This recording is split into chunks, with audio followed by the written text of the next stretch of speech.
Hell Husbands, Chapter 5.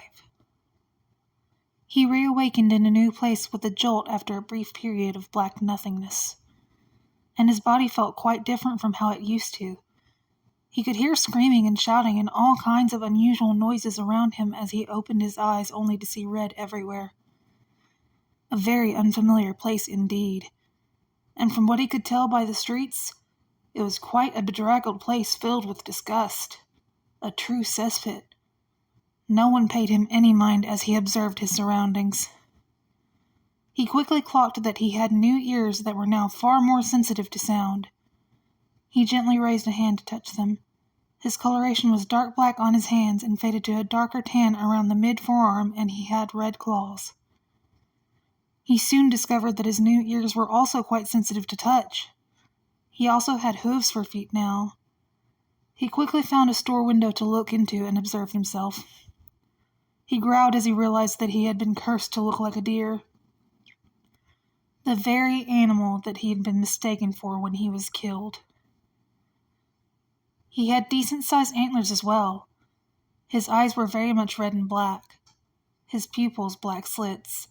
He had never believed in the afterlife, but this proved him wrong. And good gracious, he didn't have any clothes. He would have to fix that as soon as he could. He had no doubts that he was now in hell. He clenched his fists in anger, uncaring as his new claws broke his skin. He let an oof noise as someone ran into him and roughly said, "Get out of the way, newbie. No one wants you here. Feckin' useless newbies." He growled as he side-eyed the one that had just called him useless.